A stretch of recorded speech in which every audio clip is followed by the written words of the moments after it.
Am I audible, guys? Yes, sir. Okay. So last lecture we were discussing application part, right? Yes, Yes. sir. So perhaps we were doing questions related to bond length, bond strength, bond energy, bond order. ये सब पे based थे ना. So उसी का continuation है ये. एक क्वेश्चन मैं आपको देता हूं, देखो उसको, और फिर हम लोग बुकलेट का भी डिस्कशन आज करेंगे. हाँ, Yes. Yes. क्वेश्चन दिखाई दिया बेटा आपको? Yes. Yes, sir.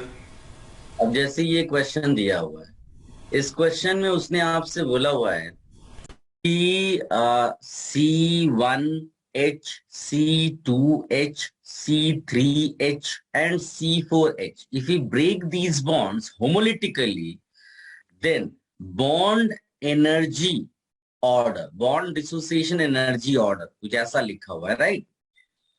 ठीक है, तो C1H कहां पर है बेटा? इसका मतलब वो ये बॉन्ड हाईलाइटेड है, देखो बॉन्ड है ना, हाईलाइटेड बॉन्ड के लिए उसने बॉन्ड एनर्जी पूछा है. अब कोई बच्चा सोचेगा ये सब के सब तो CH बॉन्ड है, एटम्स दोनों सेम है, आइडियली दोनों बॉन्ड्स क्या होने चाहिए बेटा? 2 या 3 या 4 जो भी दिए, सारे के सारे बॉन्ड्स क्या होने चाहिए? आइडेंटिकल होने चाहिए. Identical होनी चाहिए. बॉन्ड लेंथ, बॉन्ड स्ट्रेंथ सब सेम होना चाहिए. डिफरेंस कैसे आ रहा है? तो उसमें इनके सराउंडिंग को देखा जाता है बेटा. सराउंडिंग में जैसे अगर मैं आपको बोलूं, इट्स लाइक कि RH लेट अस से एक बॉन्ड है और तुमने इसको होमोलेटिकली ब्रेक किया. होमोलेटिकली का मतलब क्या है? एक इलेक्ट्रॉन H को दे दो और एक इलेक्ट्रॉन शेयर्ड में से R को दे दो, तो हमारे पास एक्चुअली में फ्री रेडिकल मिलेगा. इसको हम इंटरमीडिएट कहते हैं, फ्री रेडिकल. ठीक है, तो एक स्टेटमेंट बड़ा इंपॉर्टेंट है यहाँ पर. अगर मैं ऐसा लिख देता हूं कि जो इंटरमीडिएट है वो बहुत ज्यादा स्टेबल है, तो ये जो ब्रेकिंग है ना RH की, ये इजी हो जाती है. और अगर RH की ब्रेकिंग इजी होगी तो इसका मतलब इसकी बॉन्ड डिसोसिएशन एनर्जी क्या होगी? कम हो. ठीक है, इसको एक घरेलू एग्जांपल से ऐसे समझो कि हम लोग मान लीजिए नेल्स कट करते हैं, नेल्स कट होने के बाद हम लोग खुश हो जाते हैं, राइट? खुश हो जाना मतलब रिमेनिंग सिस्टम इज स्टेबल. अब अगर फिंगर कट जाए तो क्या हम खुश होंगे क्या? नहीं. No, यानी कि फिंगर और हमारी बॉडी के बीच में जो फोर्स ऑफ अट्रैक्शन है वो बहुत ज्यादा है. इसका मतलब ऐसे इमोशनल वे में, हाँ, इसको बड़ा साइंटिफिक वे की बात नहीं कर रहा हूं. और जो नेल्स और हमारी बॉडी के बीच में फोर्स ऑफ अट्रैक्शन है वो बहुत कम है. इसका मतलब है जस्ट सी कि रिमेनिंग पार्ट स्टेबल होता है कि नहीं. Are you getting my point बेटा? तो हम यहां पर क्या लिख देंगे? More stable intermediate, after breaking of bond implies weaker bond, implies less bond dissociation energy. थोड़ी बहुत बातें समझ में आई बेटा आपको? Yes, sir. अब आप क्या करो, ये सारे जो आपको दिखाई दे रहे हैं इनके H को आप निकालो और इंटरमीडिएट बनाओ. तो अगर मैं C1 वाले के लिए लिखूंगा तो इंटरमीडिएट कैसा दिखेगा? CH3, CH, CH2, CH3 और CH2 रेडिकल. ठीक. और C2 वाले के लिए लिखूंगा तो क्या होगा? CH3 रेडिकल C पे, CH3, CH2, CH3. फिर थर्ड वाले के लिए लिखूंगा तो क्या होगा? CH3, CH, CH3, CH और रेडिकल, देन CH3. और फोर्थ वाले के लिए क्या होगा? CH3, CH, CH3, CH2, CH2 radical. ये हमारे लिए चारों आ गए. ठीक है ना? अब हम लोग ने टेबल एक बनाई थी, याद है? फ्री रेडिकल्स के लिए जनरली हम कौन से फैक्टर्स चेक करते हैं स्टेबिलिटी के? मेसोमेरिक इफेक्ट है ना, Mesomeric effect और and हाइपर hyperconjugation. कॉन्जुगेशन. दो मेन फैक्टर्स हम इसके लिए चूज करते हैं. तो आप हाइपर, इसमें रेजोनेंस तो कहीं दिख ही नहीं रहा है, और सिंगल डबल कहीं नहीं दिख रहा है। सो हमें केवल क्या करना है बेटा, alpha Alpha H count conjugate. कर लेना है, क्योंकि हाइपर कॉन्जुगेशन के लिए तो वही, इसको सर्कल में बंद कर दो सो दैट आपको कोई कंफ्यूजन ना हो अल्फा कार्बन को लेकर के। तो ये अल्फा कार्बन, ये अल्फा कार्बन, हर जो नेबर होगा उसको अल्फा बोलेंगे, हाँ अल्फा कार्बन। और इधर भी सॉरी, ये अल्फा कार्बन। तो अब सबके एच देख लो अल्फा पे, यहाँ पर 1 अल्फा एच लिखेंगे, यहाँ पर कितना लिख दें बेटा? 5 alpha H. Sir. नहीं, 8 3 alpha. + 3 + 2 कितना हुआ? 8. 8 अल्फा एच। यहाँ पर कितना? 4 alpha H. 4. 4 alpha H. यहाँ पर कितना? 2 alpha H. 2 alpha H. अब अल्फा एच जितना ज्यादा होगा उतना हाइपर कॉन्जुगेशन ज्यादा होगा, उतना ज्यादा स्टेबल होगा। तो यहाँ पर हमारे लिए और उतना बॉन्ड एनर्जी कम हो जाएगा। तो सबसे कम बॉन्ड एनर्जी किसका होगा? इस सेकेंड वाले का। सबसे 8 alpha ज्यादा H. बॉन्ड एनर्जी किसका होगा बेटा? 1 alpha फर्स्ट H. वाले का. फर्स्ट वाले के लिए। तो हम लोग लिखेंगे 1 greater than 4 greater than 3 greater than 2। ये बॉन्ड डिसोसिएशन एनर्जी आई। थोड़ी बहुत बातें समझ में आई बेटा? Yes, Yes. sir. इसको कॉपी कर लो।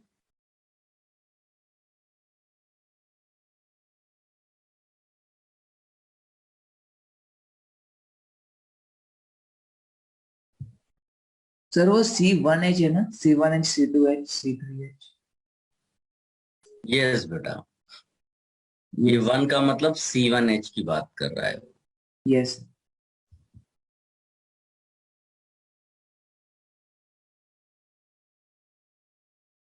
डन बेटा?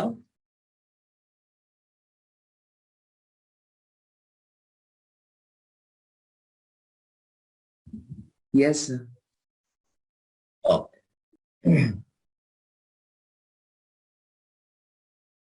गाइस, अब एक एप्लीकेशन आता है इसमें, मेरे ख्याल से 2 एप्लीकेशन सीक्वेंस में शायद देखोगे तो हमने कर लिए होंगे। एक एप्लीकेशन आता है जिसमें हम लोग रिएक्शंस में डील करते हैं। जैसे मैं अगर बोलूं, इट्स लाइक कि reaction of compound with AgNO3 solution. AgNO3 solution, और बेसिकली हम लोग हेलाइट्स के लिए ये रिएक्शंस लिखते हैं, फॉर हेलाइट्स। ऐसे क्वेश्चंस कई सारे मिलेंगे आपको, और ये सब तो हम बाद में वैसे रिएक्शन मैकेनिज्म में डिटेल्ड डिस्कशन होगा इसका। बट अब अभी के लिए अगर करना हो और क्वेश्चंस अगर मिल गए तो कैसे डील करें, AgNO3 सॉल्यूशन हो सकता है, या फिर कॉन्सेप्ट सेम होगा। They may ask questions related to hydrolysis of these halides. ठीक है, तो इसका देखो होता क्या है, जैसे AgNO3 है और सामने हेलाइड है, तो Ag+ को क्या चाहिए? AgNO3 सोल्यूशन तो आपको Ag+ दे देगा, राइट? अगर समहाउ Rx जो है वो X- दे दे, क्या दे दे बेटा? X-, तो Ag+ और ये जो X- है ये मिलके बना देगा AgX प्रेसिपिटेट, राइट? तो क्वेश्चन कुछ भी पूछ सकता है वो कि इन which case precipitate will form. देखो AgCl जो होगा वो व्हाइट PPT होगा, ये सब इनऑर्गेनिक केमिस्ट्री में पढ़ेंगे। AgBr होगा वो येलो प्रेसिपिटेट होगा, राइट? AgI भी येलो प्रेसिपिटेट होगा। ये क्वेश्चन कैसे पूछता है वो तो फ्रेमिंग पे डिपेंड करता है, बट कॉन्सेप्ट क्या है इन सब रिएक्शंस का कि if Rx is capable of giving X-, you will get precipitate। हम लोग क्या लिख सकते हैं? If Rx is capable of giving X-, ठीक है, X-, we get AgX precipitate, right? अब हाउ डू वी नो कि Rx is capable of giving X-? फिर से वही कहानी, आप अपना नेल आसानी से कट करके दे सकते हो किसी को, क्यों? Because you are happy after that. आप खुश हो, खुश मतलब स्टेबल हो। क्या नहीं दे सकते? फिंगर। मेरी बात समझ में आई? तो अगर आपने Rx को तोड़ दिया और जो R, क्योंकि X माइनस है तो R क्या बनेगा बेटा, R प्लस बनेगा, यस राइट, R प्लस। तो अगर R प्लस क्या हो जाए, स्टेबल, ठीक है, then it is easy, then it's easy to break RX। I hope आप थोड़ा बहुत समझ पाए। यानी कि हमको जो भी वो एल्काइल हैलाइड देगा, हम उसका क्या बना देंगे, कार्बोकेटायन। चेक कर लेंगे कार्बोकेटायन स्टेबल है कि नहीं, और कार्बोकेटायन की स्टेबिलिटी चेक करना अपने को आता है ना। हाइड्रोलिसिस में भी वही चीजें होंगी, जब भी वो कहेगा कि इनमें से किसकी हाइड्रोलिसिस की रेट ज्यादा है, रेट ऑफ हाइड्रोलिसिस की क्वेश्चंस आएंगे, तो हमको किससे रिलेट करना है बेटा उसको, R प्लस की स्टेबिलिटी से। थोड़ा बहुत समझ में आ रहा है बेटा क्या कॉन्सेप्ट है। Yes Yes, sir. अब जैसे मैं एग्जांपल आपको लिख कर दिखाऊं, लाइक एक केस में लेता हूं, जैसे एक केस लेता हूं, इट्स लाइक ये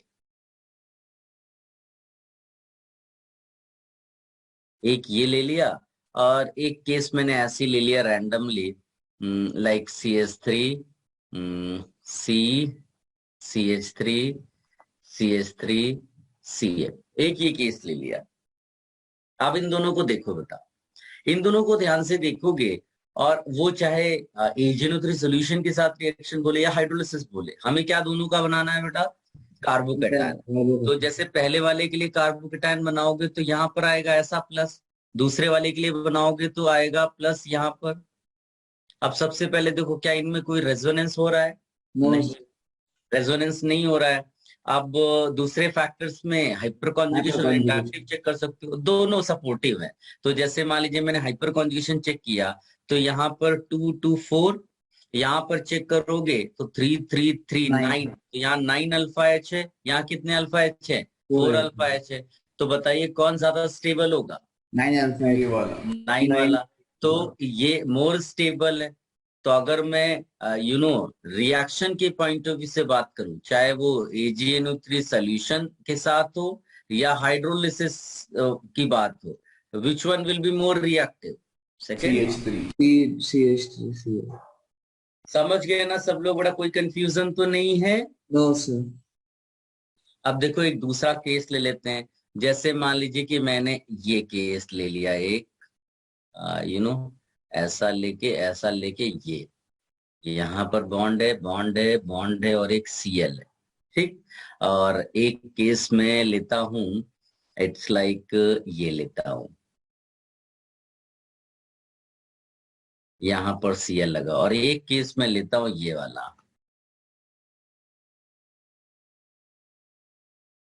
अब आप सोचो ये 3 कंपाउंड्स दिए हुए हैं, तो सबसे पहले काम क्या करना होता है बेटा कार्बोकेटायन अपने को, अगर रिएक्शन कार्बोकेटायन, फैंटास्टिक, तो ये भूला नहीं है। एकदम कॉन्सेप्चुअल वे में जाओगे तो आंसर्स कभी गलत नहीं होंगे। तो हमने इसका कार्बोकेटायन बनाया, इसका कार्बोकेटायन बनाओगे, मैं थोड़ा सा उल्टा करके लिख रहा हूँ सो दैट एक ही डायरेक्शन में आपको प्लस दिखाई दे, इस तरह। और इसको भी उल्टा करके लिख देता हूँ मैं, ऐसा चलेगा ना बेटा। Cl इस था, मैंने उधर पलट दिया, इट्स लाइक दिस।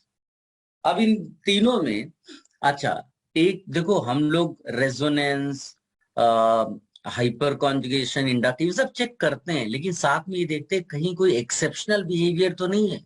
तो ध्यान से देखो तो ये एरोमेटिक है, can you see, yes plus single double, और ये 6 पाई का लूप बन रहा है, can you see 6 pi electron loop. Yes तो ये एक्चुअली में क्या निकल गया हमारा, aromatic aromatic. This system is highly stable. और इसको देखो इसको देखोगे तो ये भी लूप बना रहा है 4 पाई इलेक्ट्रॉन्स का, और 4 पाई इलेक्ट्रॉन्स का लूप का मतलब ये क्या हो गया, एंटी एरोमेटिक एंटी एरोमेटिक। यानी कि ये highly unstable, because anti aromaticity क्या सिस्टम को डिस्टेबलाइज कर देता है।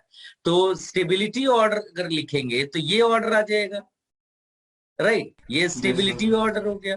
और बीच वाला तो नॉन एरोमेटिक हुआ ना, तो स्टेबिलिटी का यही सीक्वेंस है, aromatic greater than non aromatic, greater than anti aromatic.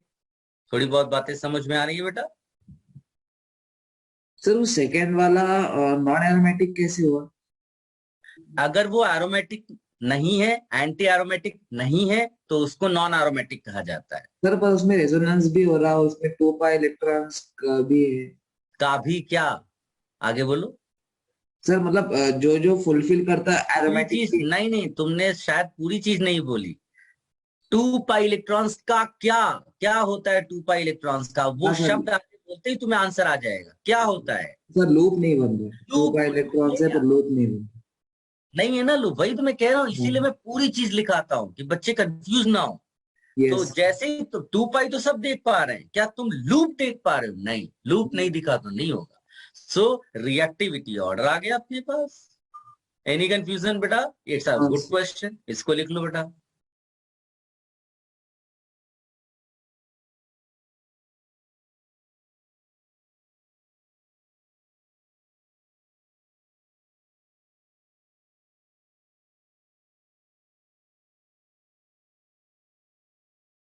Sir last line हो। अच्छा, वो कॉपी नहीं किया ना अभी? इसको भी कॉपी कर लो पहले।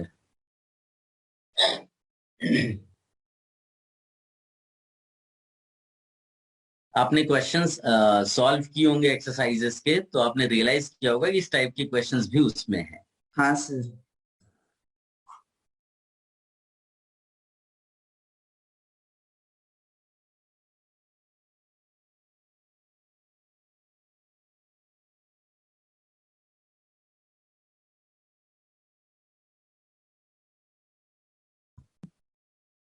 Sir next slide. डन। हम्म।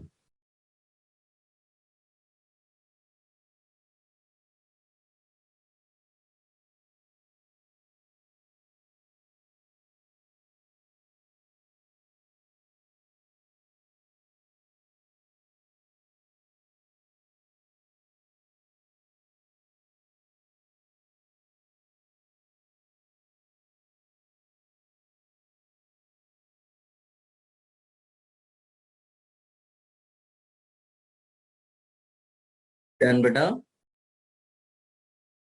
सर आपने सेकंड में नॉन एरोमेटिक कैसे बोला, मतलब वो 2 पाई इलेक्ट्रॉन का लूप क्यों नहीं बन रहा?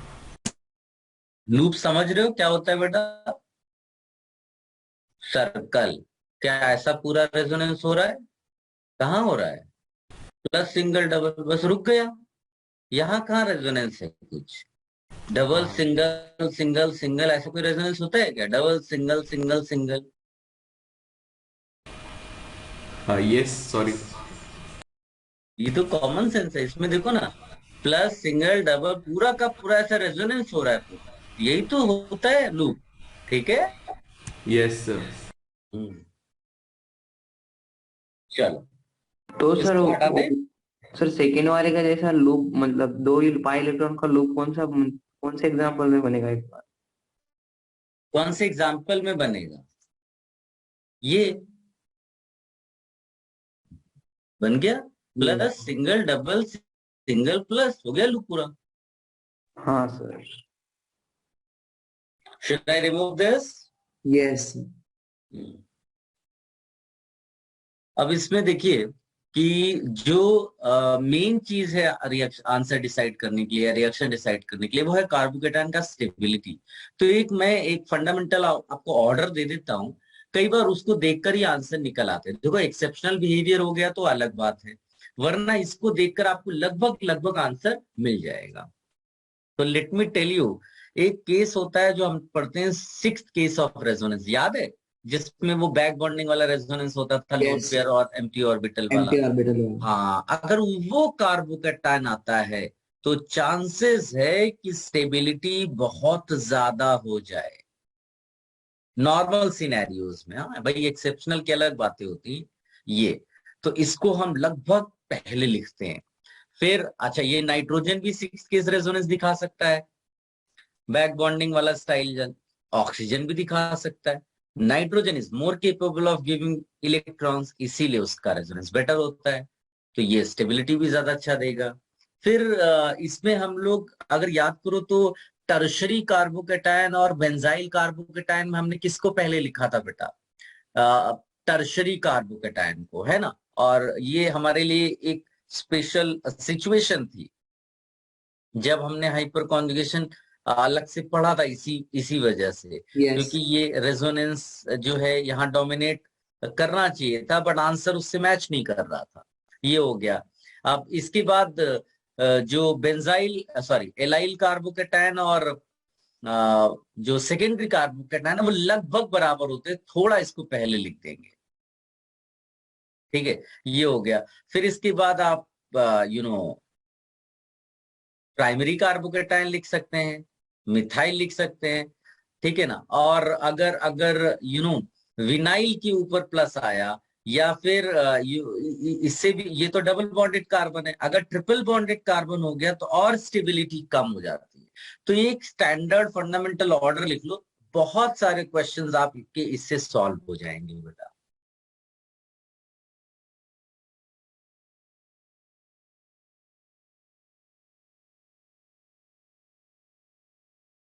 जैसे मैं अगर आपसे क्वेश्चन पूछ लूं अचानक से, इट्स लाइक कि एक केस ये दिया हुआ है और एक केस दिया हुआ है ये,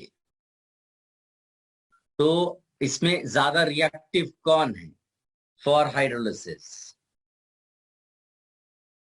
तो हम लोगों को एक ही काम करना होता है बेटा, क्या ड्रॉ करते हैं इन दोनों का? कार्बोकेटायन। तो कार्बोकेटायन। पहले वाले का जब तुम कार्बोकेटायन बनाओगे तो Cl हटा दो और उसी कार्बन पे प्लस, और यहाँ लेकिन O है, और दूसरे वाले में Cl हटाया, कोई अगल बगल कुछ नहीं है। तो सबसे पहले रेजोनेंस चेक किया जाता है। तो हम लोग देखते हैं, तो यहाँ पर देखो आप 6 केस ऑफ रेजोनेंस देख पाओगे, या कोई यस। रेजोनेंस ऐसा आ रहा है क्या? नहीं। नो तो सर। कौन ज्यादा स्टेबल हुआ? पहला बैक वाला। बॉन्डिंग होगा। रिएक्टिव भी कौन होगा? पहला वाला। आंसर।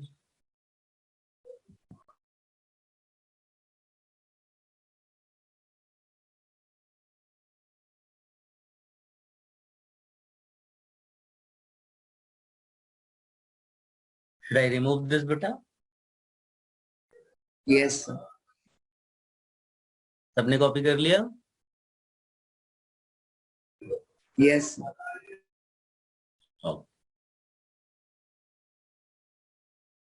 गाइस, एक नेक्स्ट एप्लीकेशन में ऑल्दो हमने किया हुआ है कि aromatic, anti aromatic, non non aromatic find out करना, या रेजोनेंस एनर्जी के बारे में। तो ये एक दूसरा एप्लीकेशन है, ये एप्लीकेशन का कंटिन्यूएशन ही है। हाँ, एरोमेटिक या एरोमेटिसिटी, नॉन एरोमेटिसिटी या नॉन एरोमेटिक, और एंटी एरोमेटिक या एंटी एरोमेटिसिटी। ये तो हम पहले ही देख चुके हैं बेटा कि aromatic system will be more stable then non aromatic system, more stable then anti aromatic system. अब जैसे मैंने उस दिन भी बोला था कि कुछ बड़े बड़े कंपाउंड्स भी आएंगे, ठीक है। तो इसमें क्या होता है बेटा कि जैसे ऐसे मतलब जो थोड़े अलग अलग से दिखेंगे, मैं आपको वो दिखा देता हूँ बना करके, तो आपको क्लैरिटी भी होगी। इट्स लाइक जैसे मैं ये वाला आपको ड्रॉ करके देता हूँ।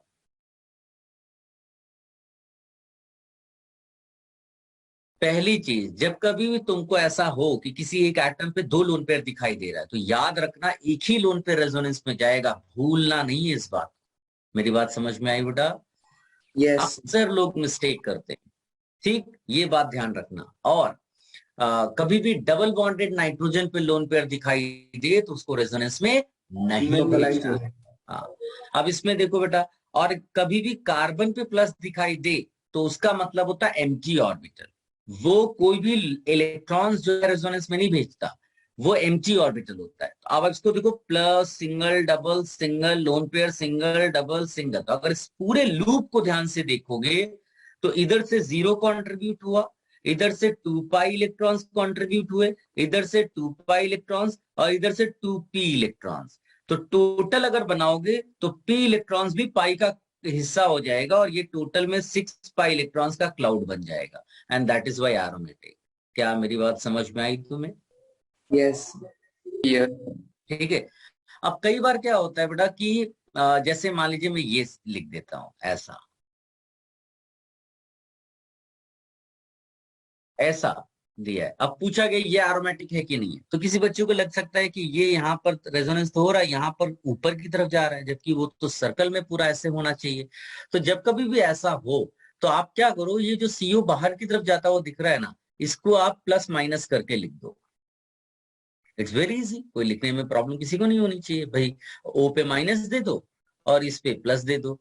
अब आप केवल रिंग पे फोकस रहना, इस हिस्से पे फोकस रहो, इस हिस्से पे। और ये एरोमेटिक होता है, plus single double single double single double single plus. Plus की वजह से 0, पाई की वजह से 2, पाई की वजह से 2, पाई की वजह से 2, कितना आया बेटा? 6 पाई। ये भी एरोमेटिक लिख देंगे। क्या मेरी बात समझ में आई? तो जब कभी भी इस तरह का आपको सिनेरियो दिखाई दे तो आप उसको प्लस माइनस करके लिख देना। ये सब छोटी छोटी चीजें हैं बेटा, डिस्कस करना इसलिए जरूरी है, नहीं तो क्या एग्जाम में आपको क्लिक नहीं करती है। अब आप देखो, मैं आपको थोड़ा अलग एग्जाम्पल दिखाता हूं।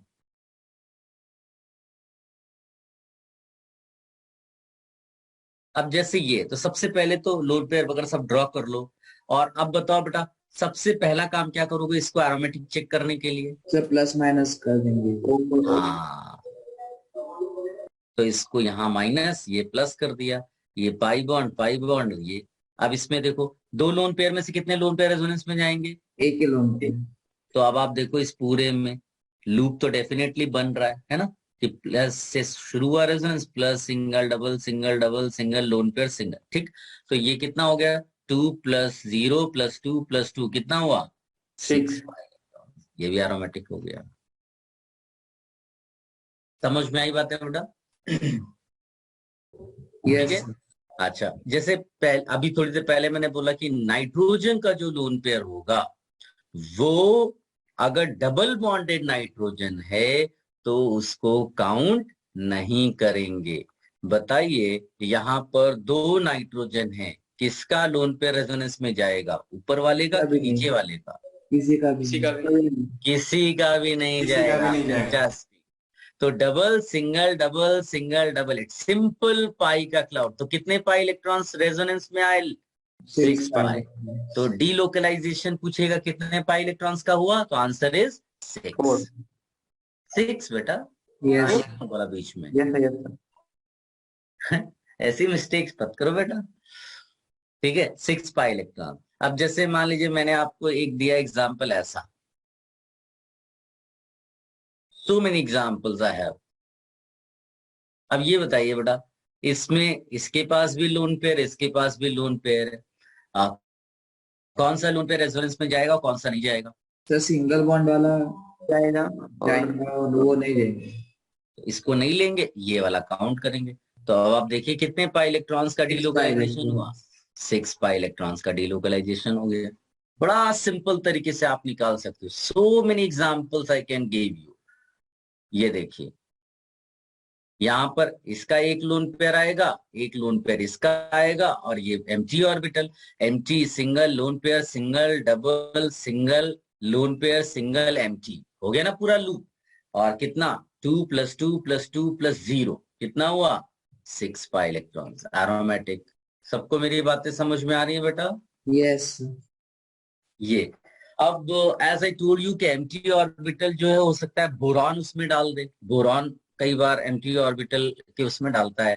जैसे मैं अगर एग्जांपल ये ले लूं बेटा, इसमें देखो तो केवल क्या है, यहाँ पर C+ के बदले समझ लो बोरॉन आ गया। बोरॉन भी एम्प्टी ऑर्बिटल वाला केस होता है। तो क्या हुआ? Yes sir. Empty single double single double single double single empty. तो टोटल कितना बैठा है यहाँ पर बेटा? अगेन 6 पाई इलेक्ट्रॉन्स का लोन। ये हमारे लिए एरोमेटिक हो गया। क्लियर है बेटा? Yes sir.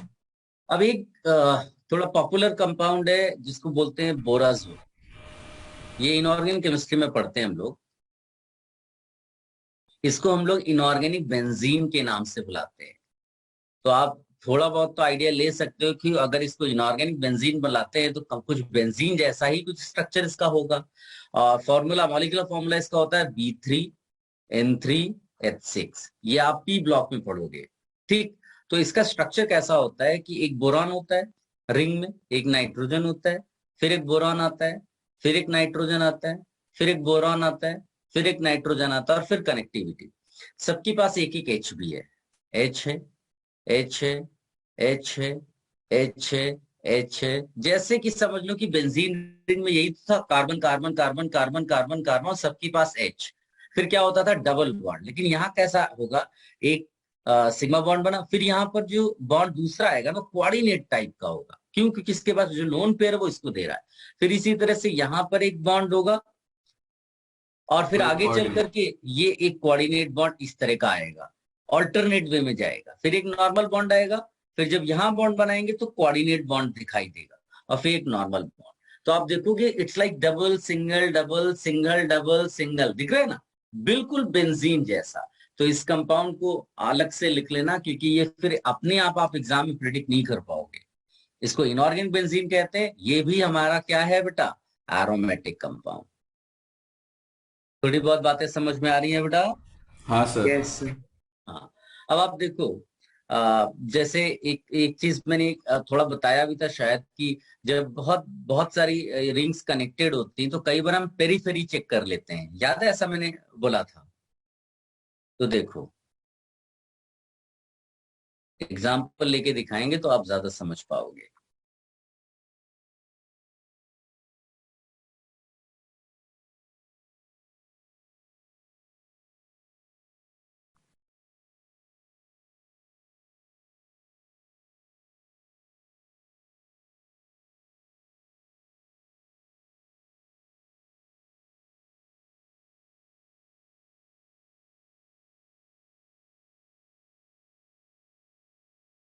इसको देखो बेटा, अब जैसे बड़ा सा कंपाउंड दिया हुआ है ना, आपको सब स्फेरिकल वे में दिखाई दे रहा होगा, तो जस्ट पेरिफेरी के पाई इलेक्ट्रॉन्स का रेजोनेंस देखो। Pi double single double single double single double single double single double single double single double single double single double. तो बताइए कितने इलेक्ट्रॉन्स का यहाँ पर लूप क्रिएट हो रहा है? देखिए 18 है पाई। सर 18 इलेक्ट्रॉन्स का लूप। 18 पाई इलेक्ट्रॉन्स का हो गया ये एरोमेटिक। Yes sir. ठीक है, तो इस तरह के क्वेश्चंस भी आएंगे। फिर कई बार क्या होगा, मैंने जैसे आपको उस दिन भी समझाया था कि कोई कंपाउंड जैसे दो रिंग्स दी हुई हैं, है ना, तो थोड़ा सा केयरफुल हो जाना पड़ेगा। दो रिंग्स ऐसे दी हुई हैं और पूछा है कि आपको ये दिखाना है कि एरोमेटिक है, एंटी एरोमेटिक है कि नॉन एरोमेटिक है। तो मैंने बोला था कि बॉर्डर पे आप डबल बॉन्ड जरूर लेके आना, यस। ठीक है, और कोशिश रहेगी हमारी एरोमेटिक बनाने की, है ना। तो जैसे इसके पास 4 है, 6 करना है, तो इसको तो चाहिए ही चाहिए। आप समझ पा रहे हो ना? तो हम लोग इस यस। तरफ इसीलिए ड्रॉप कर रहे हैं। तो इसको अगर देखोगे तो अब इसके पास माइनस यहाँ आ गया, ये अनटच था, बॉर्डर पे डबल बॉन्ड दिख गया, और इस तरह से फिर यहाँ पर डबल अनटच था ये प्लस। तो अब इस तरह से देखोगे तो यहाँ पर एक 6 पाई का लूप दिखाई दे दिया, और यहाँ पर भी 6 पाई का लूप दिखाई दिया, है ना। तो इस तरह से क्या हो गया, दोनों रिंग अपने लिए एरोमेटिक एरोमेटिक, तो वो एरोमेटिक हो गया। याद रखना, अगर एक भी रिंग एंटी एरोमेटिक हो गई, whole system will be called anti anti aromatic. Aromatic. क्या थोड़ा बहुत बातें मेरी समझ में आ रही हैं बेटा? Yes sir. फिर कई सारे एग्जाम्पल्स ऐसे भी हैं, जैसे छोटे छोटे एग्जाम्पल्स ले लो। यहाँ पर मान लीजिए कि मैंने प्लस प्लस लिख दिया, ठीक, प्लस प्लस लिख दिया, तो यहाँ देखो 2 पाई इलेक्ट्रॉन्स का लूप बन गया। इसी तरह से इस तरह आपको यहाँ माइनस माइनस लिखकर भी आपको कोई दे सकता है, इसमें 6 पाई इलेक्ट्रॉन्स का लूप बन गया, ठीक है। ये भी सब एरोमेटिक आ रहा है। केवल मैं आपको डिजाइन बता रहा हूँ बेटा, कि किन डिजाइन से क्वेश्चंस पूछ सकते हैं, आपको घबराना नहीं है, केवल ये पता करना है लूप कितने का बन रहा है। क्लियर है ये बातें छोटी छोटी सी? यस। यस ठीक सर। है। हाँ। और इसके अलावा आप इसमें कई बार रिएक्शन से रिलेटेड क्वेश्चंस आते हैं। जैसे आप रिकॉल करोगे, ये एक नॉन एरोमेटिक कंपाउंड था, याद है, साइक्लोऑक्टाटेट्राइन। हाँ इसमें सर। अगर तुमने पोटेशियम डाल दिया, ठीक, तो जो मेटल्स होते हैं ये, इनके पास एक एक्स्ट्रा इलेक्ट्रॉन होता है, राइट। तो ये क्या करेंगे, अपना इलेक्ट्रॉन इसको देंगे, अपने सेल्फ में तो के प्लस बन जाएंगे। जैसे ही इसको इलेक्ट्रॉन देंगे तो ये जो डबल बॉन्ड है, क्योंकि डबल बॉन्ड अगर इलेक्ट्रॉन आएगा तो इलेक्ट्रॉन की ये पाई बॉन्ड टूटकर किसी एक तरफ जाएगा। तो जिसके पास आप देखोगे डेफिशिएंसी आएगी, उसको इलेक्ट्रॉन दे देगा। तो इसका ओवरऑल अगर आप रिजल्ट देखोगे ना, तो ऐसा दिखा, ये अनटच थे अनटच थे अनटच थे। यहां पर इलेक्ट्रॉन आया इनकी तरफ से और एक पाई बॉन्ड का इलेक्ट्रॉन। अब इसको काउंट करो कितने का लूप बन रहा है। तो 2 2 2 2 2 कितने का लूप बना, 10 10। पाई इलेक्ट्रॉन्स का। ये एरोमेटिक हो गया। तो कई बार इस तरह बोलेगा कि ये रिएक्शन हुआ, तो बताइए प्रोडक्ट एरोमेटिक है कि नहीं है। Are you getting my point. इसी तरह मान लीजिए कि एक कंपाउंड ये दे दिया मैंने आपको, ध्यान से देखना बेटा, ये कंपाउंड मैंने आपको दे दिया, इसमें सोडियम डाल दिया। तो सोडियम कई बार क्या करता है, सोडियम या पोटेशियम भी इलेक्ट्रॉन देता है, वो तो ठीक है, लेकिन जब किसी कोई एसिडिक एच मिलता है ना, तो H2 लिबरेट करा देता है। क्या लिबरेट कर देता है बेटा, H2। इसका H2। ये जो यहाँ पर H है ना, CH2 वाला, ये H एसिडिक है। क्यों? क्योंकि इस H को निकालोगे तो माइनस चार्ज रेजोनेंस कर रहा है बेटा। तो जब वो H निकल जाएगा, तो जो चीज बचेगी उसको तुम ध्यान से देखो, वो एरोमेटिक है। भले ही यहाँ पर Na+ साथ में लिखा हुआ, लेकिन just focus on this part, organic वाला पार्ट, एरोमेटिक। क्या मेरी बातें समझ में आ रही थोड़ी बहुत? हाँ यस। सर। इसी तरह दूसरे दे सकते हैं जिनमें एसिडिक एच है। जैसे एक कंपाउंड ये है, अगर तुम ध्यान से देखोगे तो तुमको दिखाई देगा कहाँ कहाँ एसिडिक एच है। और इसमें अगर मैं कोई बेस डाल दूं, लेटर से RLI, तो उसका काम केवल यहाँ का एक एच हटा देना और यहाँ का एक एच हटा देना, और उनके बदले क्या लिख देना है वहां पर, माइनस चार्ज, माइनस दो पेयर के चार्ज। साथ। ऐसा दिखाई देगा। अब आप देखोगे यहाँ आपको एरोमेटिक दोनों रिंग्स दिखाई दे गई। तो ये भी एरोमेटिक सिस्टम हो गया हमारे लिए। मेरी बात समझ में आई? अच्छा, एक और पॉपुलर है, जैसे ये है।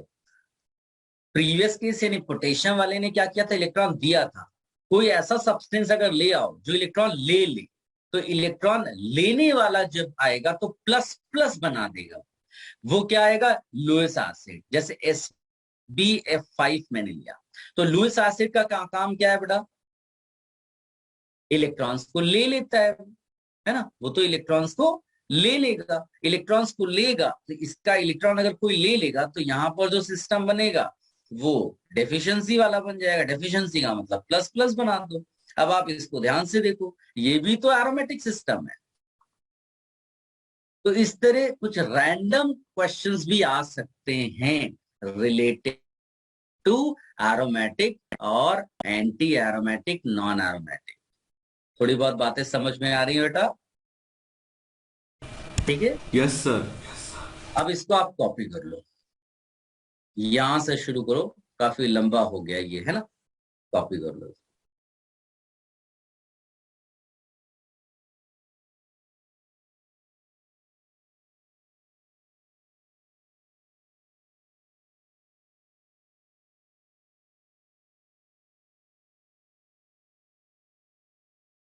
Done sir.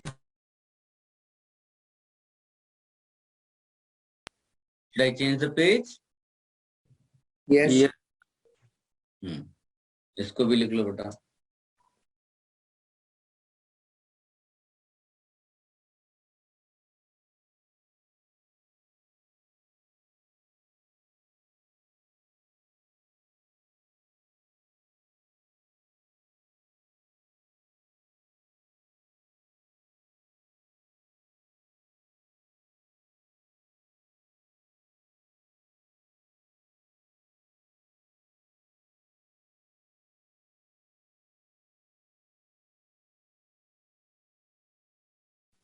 डन बेटा।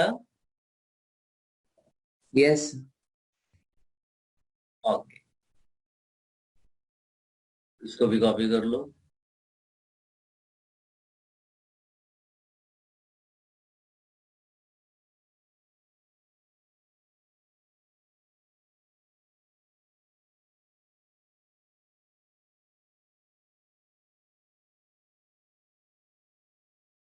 इसको हटा दे बेटा, सबने कॉपी कर लिया। Yes sir. ओके, इसको भी कॉपी कर लो।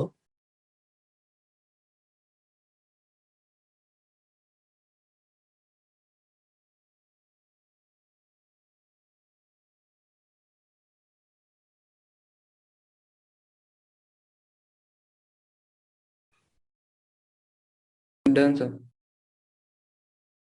Okay.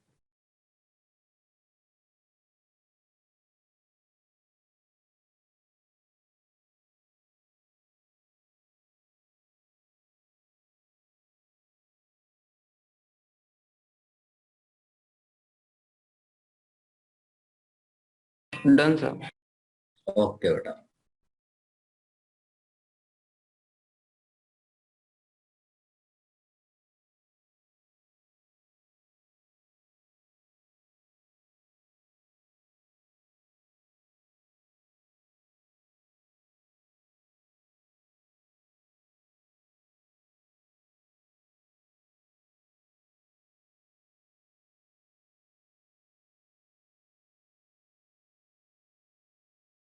Should I remove this beta? Yes sir. Yes sir. Oh. Guys, if you recall resonance से रिलेटेड हम लोग ऑलरेडी कर चुके थे एप्लीकेशन वाला पार्ट, बट लेकिन तब हमने वो नहीं पढ़ा था एरोमेटिसिटी, है ना। एरोमेटिक, एंटी एरोमेटिक, ये हम लोग जानते नहीं थे। तो नॉर्मल सिनेरियो वाले हमने क्वेश्चंस कर रखे थे, जैसे याद करो CH3CONA दिया हुआ है, तो CH3CO माइनस लिखते थे, इक्विवेलेंट रेजोनेटिंग स्ट्रक्चर्स बनते थे, ठीक है। और CH3COH में 4 सेपरेशन आता था, तो रेजोनेंस एनर्जी का ऑर्डर ये था। फिर CH3CO माइनस का हम लोगों ने फिनॉक्साइड से भी कंपेयर किया था, तो ऑफ कोर्स हमारा ये ज्यादा स्टेबलाइज था इक्विवेलेंट स्ट्रक्चर्स की वजह से। फिर इसके अलावा जब अब हम एरोमेटिसिटी ऐड करते थे, तो जैसे मान लीजिए कि रेजोनेंस यहाँ भी हो रहा है, और रेजोनेंस एक नॉर्मल कंपाउंड है जिसमें हो रहा है, तो पहला वाला एरोमेटिक है, इसलिए इसको कंसीडर करेंगे ज्यादा रेजोनेंस एनर्जी के लिए, ठीक है ना बेटा। ये छोटी छोटी चीजें हैं जो मैं आपको बता रहा हूँ। फिर ये भी हम लोगों ने डिस्कस किया हुआ था कि अगर दो बेंजीन रिंग सेपरेटेड है, तो उसका रेजोनेंस एनर्जी जो है फ्यूज्ड वाले से बेटर होगा, राइट। नैप्थलीन एग्जांपल है, इसका 61 होता है और इसका 72 के अप्रोक्सीमेटली, ठीक है। ये ज्यादा एरोमेटिसिटी भी इसके अंदर है, पर रिंग इसके पास 6 पाई इलेक्ट्रॉन्स का लूप है। अब जैसे मान लीजिए इसका मैं कंपैरिजन कर लूं, तो इस वाले में आप देखोगे तो पर रिंग कितने कितने का लूप क्रिएट हो रहा है, 6 पाई इलेक्ट्रॉन्स का, 6 पाई का, 2+2+2। जबकि इधर देखोगे आप तो आपको 2 पाई का लूप क्रिएट हो रहा है, तो ये बेटर रेजोनेंस एनर्जी वाला हो जाएगा। तो ये कुछ एग्जांपल्स हैं जो आप कॉपी कर सकते हो, और डेफिनेटली अगर इसमें से कुछ आता है तो आप कर लोगे, ठीक है, कॉपी कर लो इसको।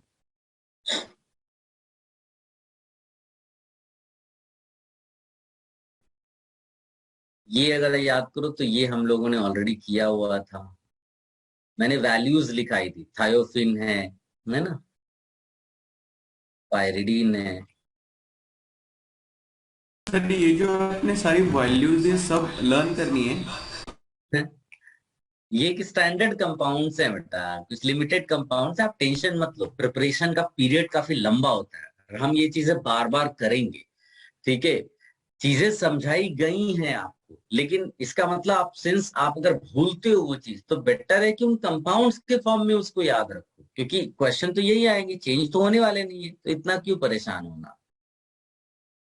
एक्चुअली क्या होता है, जितना आप याद नहीं करते हो ना, उतना आप पैनिक हो जाते हो। आप इस चीज की ज्यादा चिंता करते हो कि इतनी सारी चीजें कैसे करेंगे, रादर देन आप जैसे आप स्कूल जाते हो पहले दिन, तो क्या जितने भी फ्रेंड्स होते हैं उनकी इस बात की चिंता में रहते हो कि उनके नाम कैसे रटेंगे, इतने सारे बच्चे क्लासरूम में क्या करेंगे हम, ऐसा की टेंशन लेते हो क्या। अरे जो तुम्हारे फ्रेंड्स होने वाले होंगे वो ऑटोमेटिकली उनके नाम तुम्हें याद होंगे। मतलब ये है कि जो कंपाउंड्स इंपॉर्टेंट होंगे वो बार बार तुम्हारी आंखों के सामने आएंगे, कभी टेस्ट पेपर के उसमें आएंगे, कभी क्वेश्चंस में आएंगे, इसलिए पैनिक नहीं करना होता है। हाँ, नोट्स अच्छे से बनाने होते हैं, छोड़ना नहीं होता है, कुछ प्रॉब्लम सॉल्व करने होते हैं, टेस्ट पेपर अच्छे से करना होता है, एनालिसिस करना होता है। हर टेस्ट में आप परफॉर्म करें ये जरूरी नहीं है, लेकिन हर टेस्ट पेपर का आप एनालिसिस करें, समझे कि मिस्टेक्स कहाँ हुई है, वो ज्यादा इंपॉर्टेंट है। इसीलिए तो फाइनल एग्जाम जो होगा उससे पहले हम कई सारे टेस्ट आपके लेते हैं, सो दैट आप अगर हर बार भी खराब मार्क्स लेकर आए, फिर भी एक्सपीरियंस आपका वो आपको फाइनल एग्जाम में हेल्प करे, ठीक है। तो कभी पैनिक नहीं हो, आप ज्यादा पैनिक हो जाएंगे कि भाई इतना सारा कैसे करेंगे, तो टेंशन, ऐसा कभी नहीं होता है बेटा। जब पहले दिन स्कूल भेजती है मम्मी, तो ये नहीं बोलती बेटा आज सारे बच्चों के नाम रट के आना, नहीं रट के आओगे तो घर में खाना नहीं मिलेगा, ऐसा नहीं बोलती आप।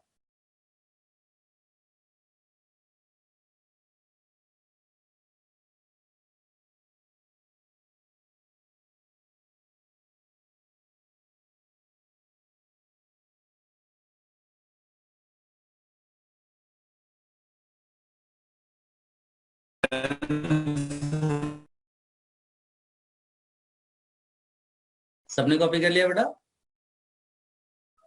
यस। ओके गाइस, अब एक 10-15 मिनट्स का एक्स्ट्रा थियरी वाला पार्ट जो बचा हुआ था मेरे ख्याल से, दो इंटरमीडिएट्स और हम डिस्कस करते हैं। उतना एग्जाम में जीओसी से रिलेटेड तो नहीं आएगा। कार्बीन एक लिखिएगा बेटा, कार्बीन। एक कार्बीन है, एक नाइट्रीन है, और थोड़ा सा मैं आपको बताऊंगा about electromeric effect, and this way GOC का हर एक पार्ट लगभग फिनिश हो जाएगा। ठीक है? तो लेसन खत्म हो जाएंगे आज? क्या बेटा? सर लेसन की थियरी खत्म हो जाएंगी आज? हाँ, मतलब इस चैप्टर की थियरी खत्म हो जाएगी। यस। कार्बीन के बारे में सबसे पहले लिखिए बेटा। कार्बीन, कार्बीन एक्चुअली जैसे एल्कीन, आपको याद है CnH2n फॉर्मूला? अगर मैं उसमें n की वैल्यू 1 डाल दूं तो ऐसा कोई एल्कीन नहीं होता, लेकिन उसको हम कार्बीन बुलाते हैं। This is the basic formula of carbene, जिसमें दो अनशेयर्ड इलेक्ट्रॉन्स होते हैं, इसको कार्बीन कहते हैं। ठीक है? कार्बीन एक्चुअली हम दो उसमें क्लासिफाई करते हैं डिपेंडिंग अपॉन कि जो दो अनशेयर्ड इलेक्ट्रॉन्स हैं, ये एक ही ऑर्बिटल के अंदर रखे गए हैं या इनको दो ऑर्बिटल में आपने रखा हुआ है। ठीक है? जैसे मान लीजिए कि अगर याद करो, एक आपने हंस रूल पढ़ा होगा एटॉमिक स्ट्रक्चर में, कैन यू रिकॉल हंस रूल ऑफ मैक्सिमम मल्टीप्लिसिटी? तो ये जो मल्टीप्लिसिटी होता है ना, ये बड़ी इंपॉर्टेंट चीज है। मल्टीप्लिसिटी, मैथमेटिकली मल्टीप्लिसिटी को हम डिफाइन करते हैं, उसको कोई खास जरूरत नहीं है। जस्ट मैं नाम अभी कार्बन के लिखूंगा यहाँ पर, उससे आप रिलेट कर पाओगे। एक्चुअली एक कार्बन होता है जिसको हम लोग बोलते हैं ट्रिपलेट कार्बन। क्या बोलते हैं बेटा? Triplet carbon. Triplet carbon. और एक होता है जिसको बोलते हैं सिंगलेट कार्बन। तो ये नाम क्यों रखे गए हैं, इसको समझाने के लिए मैं आपको वो मैथमेटिकल एक्सप्रेशन दे रहा हूं। तो मल्टीप्लिसिटी का फॉर्मूला होता है 2s+1। एस होता है टोटल स्पिन, टोटल स्पिन। अब जैसे इस वाले के लिए मैं तुमसे पूछूं मल्टीप्लिसिटी क्या होगी, तो यहाँ स्पिन कितना है, हाफ और माइनस हाफ, 0 हो गया। तो 2 × 0 + 1 कितना आया बेटा? 1। इस वाले में मल्टीप्लिसिटी कितनी आएगी बेटा? हाफ प्लस हाफ, स्पिन हो गया 1, तो मल्टीप्लिसिटी हो जाएगी 2 × 1 + 1, दैट इज 3।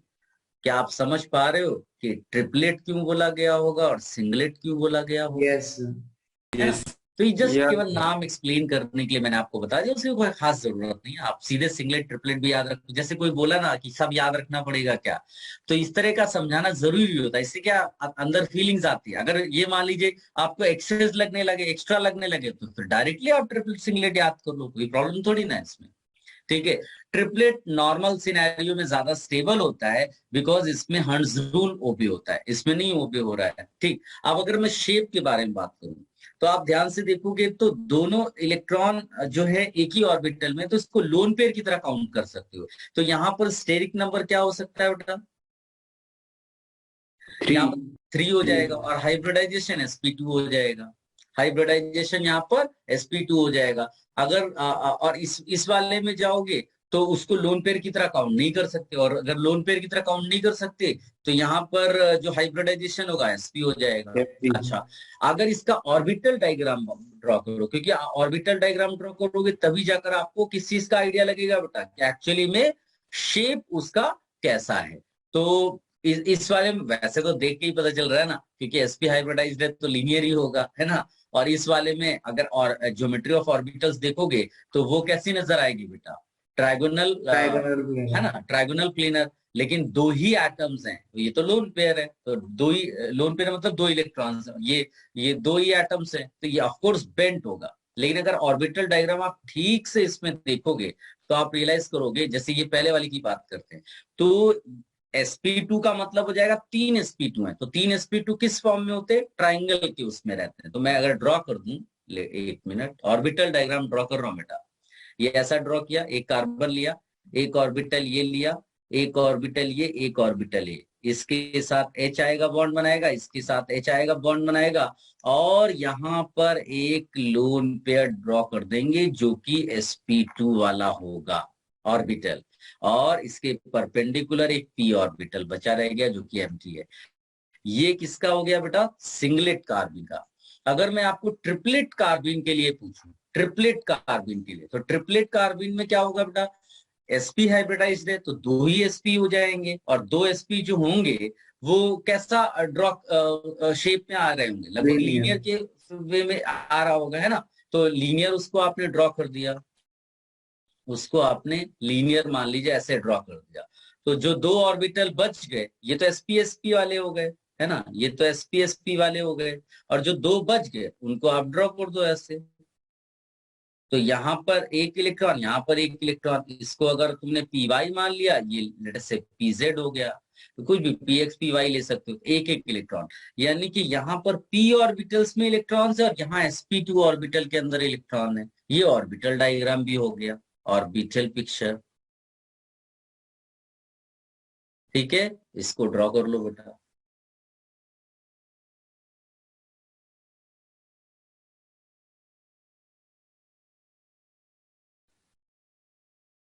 इसमें चाहिए तो डेफिनेशन भी लिख देता हूं मैं यहाँ पर। अन्यूट्रल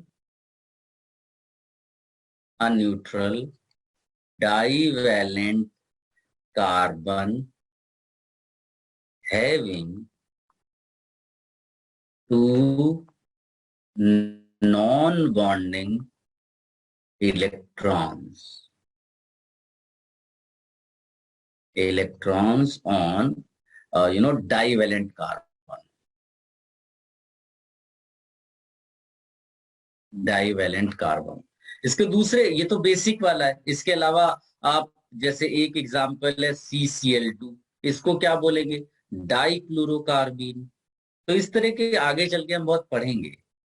डाइक्लोरोकार्बीन कॉपी कर लो बेटा। This is all about carbene, जो हमको इस चैप्टर में जितना पढ़ना है।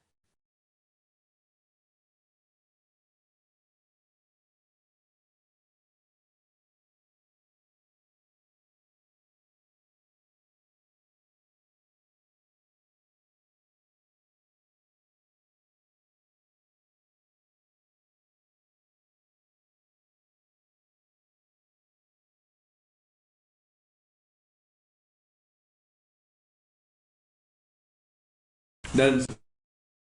ओके, इसी तरह एक बहुत ज्यादा तो नहीं पढ़ना है, नाइट्रीन करके लिखिएगा। जैसे कार्बीन होता है कार्बन की वजह से, नाइट्रीन नाइट्रोजन। इसके लिए डेफिनेशन छोटी सी लिख लोगे, that will be enough. A neutral monovalent molecule of nitrogen with 2 pairs of non-bonding electrons on nitrogen। जैसे एक RN करके लिखते हैं, इसको बोलते हैं बेटा एल्काइल नाइट्रीन, एल्काइल नाइट्रीन। इसी तरह दूसरे भी लिख सकते हैं, एराइल नाइट्रीन करके लिख सकते हैं, एराइल नाइट्रीन। ठीक है, इस तरह हम लोग इसका सबका डिस्कशन करेंगे जब चैप्टर आएगा रिएक्शन मैकेनिज्म, उसमें ज्यादा इसको पढ़ते हैं। तो जो भी समझ लो कि ये जितना अभी हमने थियरी का पार्ट थोड़ा सा लास्ट में आज किया, वो ज्यादातर रिएक्शन मैकेनिज्म का पार्ट है। बट कई बुक्स में जो आप सॉल्व करोगे तो अनफॉर्चुनेटली ये मिल सकता है, तो आप कंफ्यूज ना हो, इसलिए मैंने आपको बता दिया।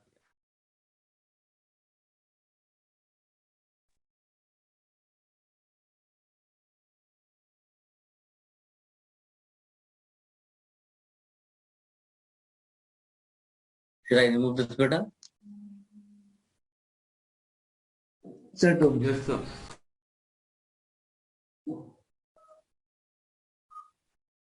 डन। ओके, अब इसमें लिखिएगा electromeric effect. Electromeric effect,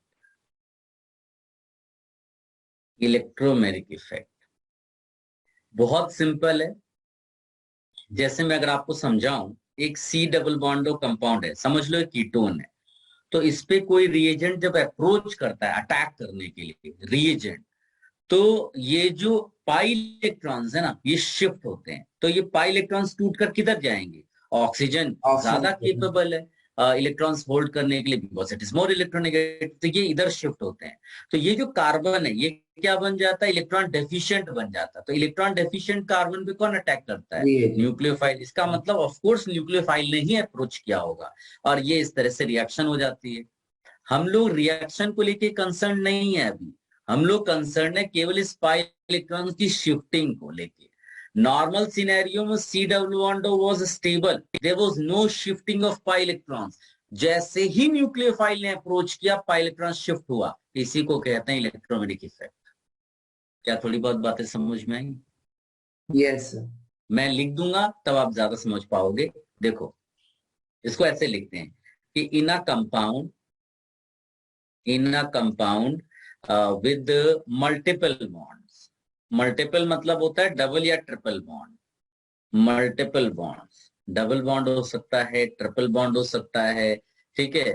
with in a compound with multiple bond, when, with नहीं, when a reagent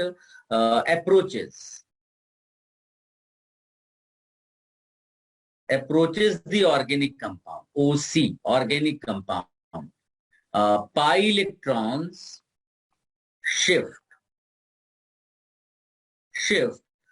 towards one of the constituent atoms.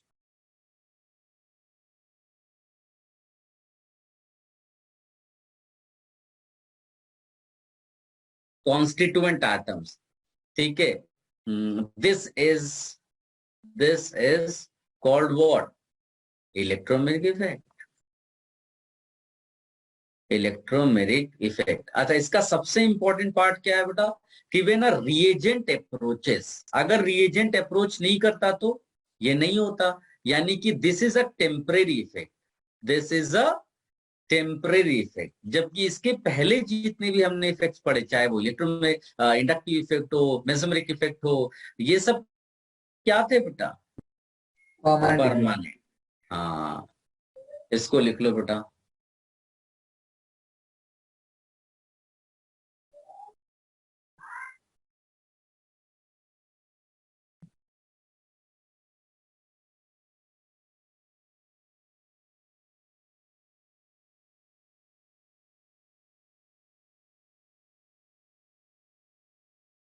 ध्यान बेटा,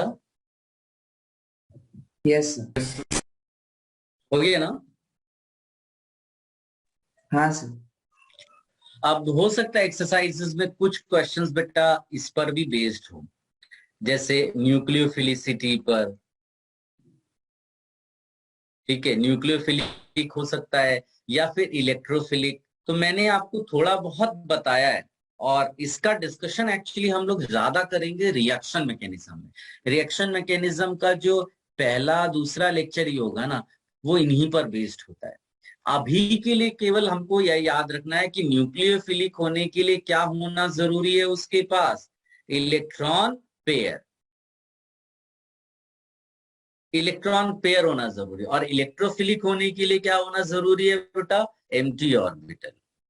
तो इस पे हम अभी बहुत ज्यादा डिस्कशन नहीं करेंगे। एग्जाम्पल्स तो बहुत सारे हैं, Cl+ लिख लिया, Br+ लिख लिया, ये सब इलेक्ट्रोफाइल के एग्जाम्पल्स हैं। CH3+ लिख लिया, BH3 लिख लिया, सबके पास एम्प्टी ऑर्बिटल है।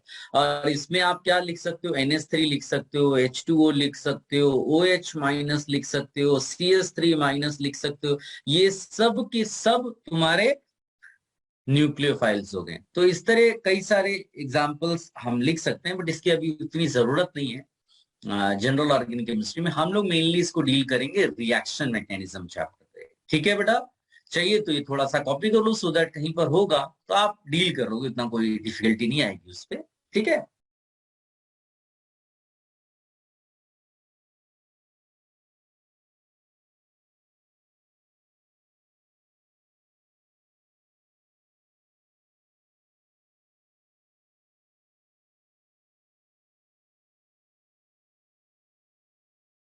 डन।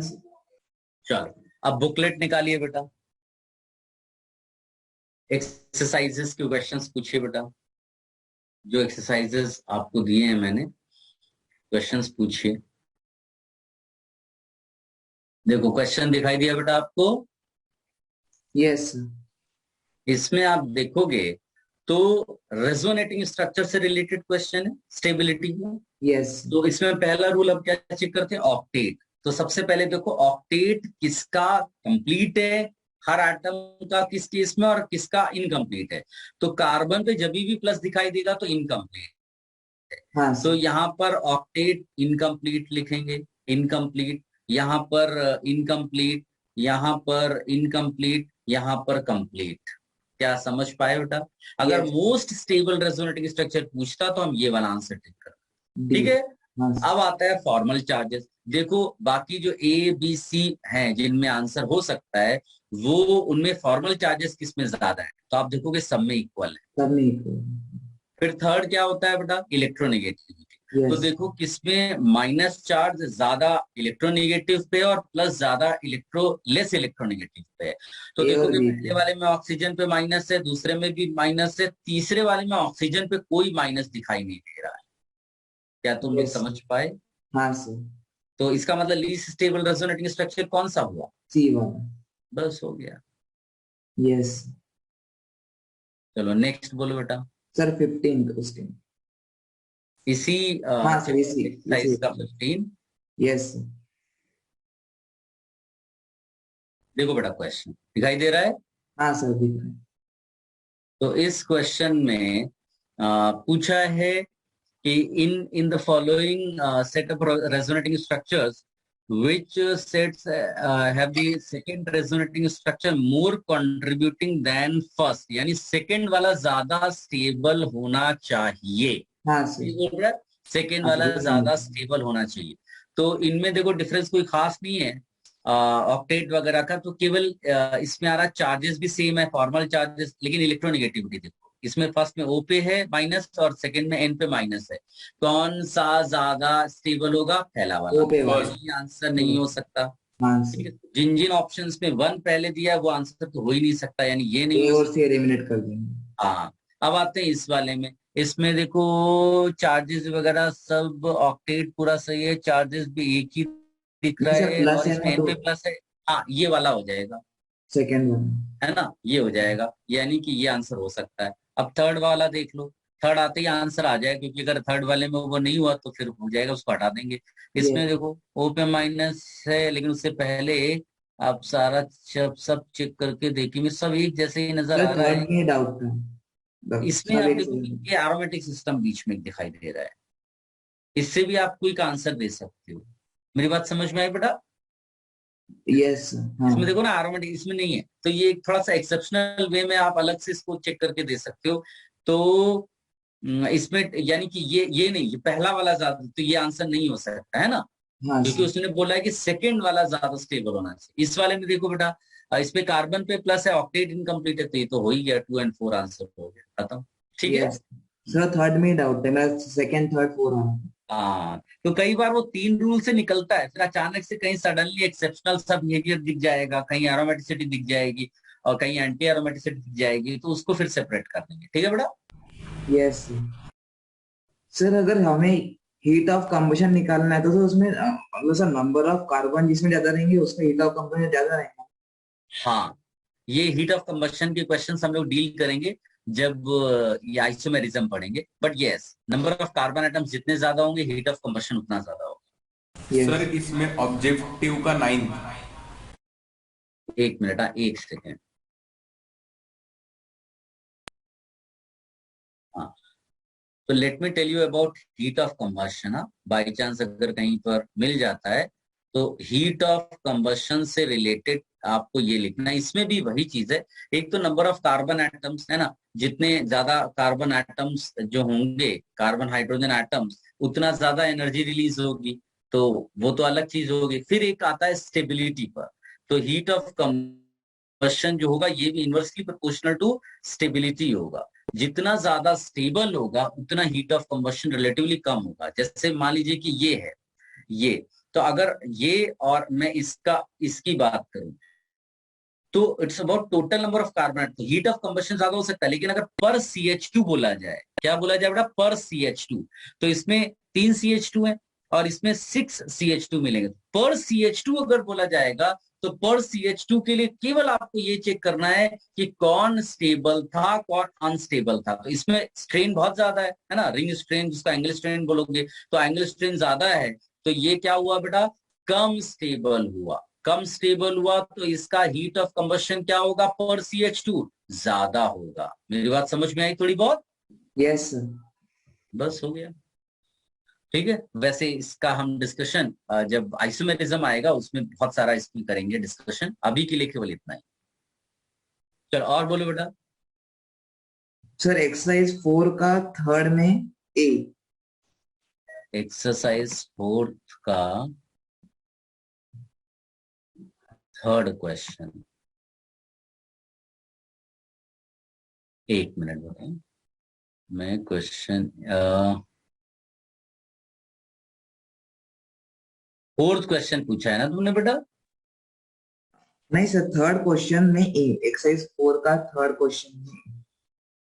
एक्सरसाइज 4 का थर्ड क्वेश्चन, ये वाला बेटा, इन क्वेश्चन का सेट। हाँ सर, ये क्वेश्चन का सर। तो इसमें क्या प्रॉब्लम है बेटा, एक मिनट, अभी क्वेश्चन ठीक से सब बच्चों को दिखाई दे रहा है बेटा? Yes sir. Yes sir. हाँ, तो इसमें कहता है which of the following pairs has higher resonance energy. तो इसमें आप देखोगे तो एक ही बेंजीन रिंग है ना, तो याद करो Yes. एक बेंजीन रिंग था, एक तो उसके लिए करीब 36 किलो कैलोरी पर मोल का रेजोनेंस एनर्जी था। इसमें दो सेपरेटेड बेंजीन रिंग्स हैं, तो लगभग इसकी टोटल अगर निकालेंगे तो ये अप्रोक्सीमेट 72 के आसपास तो जाएगा ही जाएगा। और ये तो बहुत आसान क्वेश्चन हो गया अपने लिए, है ना, सीधे सीधे उसने रेजोनेंस एनर्जी पूछा है, तो बस ये पहले वाले का ज्यादा होगा, सो सिंपल। और सर डी भी बता दो। डी वाला, डी वाले में तो डी वाला हो गया और बी वाला, इनमें क्या होगा कि क्रॉस कॉन्जुगेशन हो रहा है। देखो जैसे मान लीजिए ये वाला है, तो इसमें आप देखोगे तो ये डबल बॉन्ड इधर भी रेजोनेंस कर रहा है इधर भी, इसको कहते हैं क्रॉस। हाँ सर। जबकि ये वाले में ऐसे जा रहा है एक्सटेंडेड, इसको क्या बोलते हैं, एक्सटेंडेड। इसको आप याद रखना इस स्टाइल को। एक्सटेंडेड रेजोनेंस होगा तो रेजोनेंस एनर्जी ज्यादा होगी, क्रॉस होगा अगर सिस्टम में तो रेजोनेंस एनर्जी लेस होगी। ये सब जगह आप इसको सेट कर सकते हो, एक्सटेंडेड तो मोर रेजोनेंस एनर्जी, और क्रॉस कॉन्जुगेशन हुआ तो लेस रेजोनेंस एनर्जी। इसमें भी देखो बेटा, ये इधर रेजोनेंस इधर क्रॉस हो गया, और इसमें देखोगे तो ये एक्सटेंडेड वे में जा रहा है ये वाले में, ठीक है ना। तो फिर इस वाले एक्सटेंडेड वाले का रेजोनेंस एनर्जी ज्यादा होगा, तो जहां भी एक्सटेंडेड आएगा वहां रेजोनेंस एनर्जी ज्यादा मिलेगी, और जहां क्रॉस कॉन्जुगेशन आएगा वहां रेजोनेंस एनर्जी कम हो जाएगी। क्या कॉन्सेप्ट समझ में आया बेटा? यस। चलो और बोलो फटाफट। सर एक्सरसाइज 6 का 3। एक्सरसाइज 6, इस क्वेश्चन की बात करो ना बेटा सारे बच्चे। यस। अब इस क्वेश्चन में उसने पूछा है मोस्ट एसिडिक हाइड्रोजन, है ना। अगर आप ध्यान से देखोगे तो ये केस मैंने आपको समझाया हुआ है, इसको एक्टिव मिथाइलिन कहते हैं, याद है? हाँ sir. Yes sir. Active methylene का मतलब है जिसमें CH2 हो और आजू बाजू में इलेक्ट्रॉन विड्रॉइंग ग्रुप्स लगे हो वाया रेजोनेंस वाले। इसमें देखोगे तो CH2 तो है लेकिन एक ही तरफ इलेक्ट्रॉन विड्रॉइंग है, तो ये तो अच्छा नहीं होगा। इसको देखो थोड़ा सा ओपन करके देखो, C है, H है, उसके बगल में एक है COCH3, फिर उसके बगल में है COCH3, फिर उसके बगल में है COCH3, क्योंकि तीन है ना, होल थ्राइस है। तो क्या तुम्हें नहीं लगता है कि ये ऐसा CH है जिसके बगल में तीन ऐसे इलेक्ट्रॉन विड्रॉइंग ग्रुप हैं, यहाँ तो दो ही थे, तो दिस इज मच बेटर। और ये वाले में देखोगे तो ये तो सिंपल वाला केस हो गया, अल्कोहल एक्टिव मिथाइलिन का ही पीके जो है अल्कोहल से ज्यादा होता है, तो ये तो पीछे ही हो जाएगा, इसको तो हटा ही दोगे। और ये वाला ही मोस्ट एसिडिक H देगा, बिकॉज इसमें जो CH है वो तीन जगह आपको इलेक्ट्रॉन विड्रॉइंग बाय रेजोनेंस दिखाई दे रहा है। इज इट क्लियर बेटा? Yes sir. ये सब हमने किए हुए केसेस हैं, केवल आपको रिलेट करना है। जो एसिडिक वाला हमने लेक्चर किया हुआ था उसको जरूर आप अच्छे से देख लेना, आपको ये सब क्वेश्चंस मिल जाएंगे उसमें। सर एसिडिक हाइड्रोजन और एसिडिक कंपाउंड अगर करेंगे तो मतलब सेम ही ऑर्डर सही, आएगा। क्योंकि एसिडिक H अगर प्रेजेंट है तभी वो कंपाउंड एसिडिक बोला जाएगा। यस। चलो और बोलो बेटा। सर एक्सरसाइज 6 का ही 10। एक्सरसाइज 6 का ही 10th question. Let me give you question. इस क्वेश्चन की बात करें ना बेटा। Yes sir. तो इसमें अगर आप देखोगे तो ये फिनॉल हैं सारे के सारे। इसको यस तुम बिल्कुल रिलेट कर सकते हो। याद करो मैंने आपको नाइट्रोफिनॉल वाले केसेस कराए हैं, याद है ना? एक स्टैंडर्ड एग्जांपल, हाँ sir. Para nitrophenol more acidic then, can you recall? Yes sir. Ortho nitrophenol more acidic then Meta nitrophenol, more acidic then simple phenol. याद है ये वाले यस केस है। तो इसको अगर इस क्वेश्चन को तुम उसी से रिलेट करोगे तो तुम्हें परफेक्ट आंसर मिल जाएगा। क्योंकि अगर देखोगे तो यहाँ जैसे NO2 ने यहाँ इंट्रामोलिकुलर हाइड्रोजन बॉन्डिंग की थी, यहाँ भी पॉसिबल है intramolecular hydrogen bonding. Can you see? हाँ सर। हाँ, तो इससे थोड़ा सा डिक्रीज कर जाएगा। पैरा पोजीशन वाला पहले आ जाएगा। तो देखो मेरे ख्याल से यही एक है ना। तो ये सबसे आगे किस में दिया हुआ है? एक ऑप्शन केवल है ना। हो गया ना? यस। फंटास्टिक। बाकी की जरूरत नहीं। हो सकता है कि उसको निकाल, वो चाहता ही नहीं हो कि आप उधर जाएं, उससे पहले ही आपको आंसर आ गया और वो वही चाहता होगा परहैप्स। ठीक है, तो इसको कॉपी कर लो। सर एक्सरसाइज 3 का नहीं। सर ये W और Y में, वैसे Y में भले ही वो मेटा पोजीशन पे हो सर, बट तब भी उसमें वैसे वायर रेजोनेंस हो रहा है ना, और मेसोमेरिक इफेक्ट, तो वो ज्यादा ये होगा ना उसके एसिडिक स्ट्रेंथ। वाई में, हाँ सर, वाई में मतलब मेटा Y में W पोजीशन पे से। लगा हुआ है ना।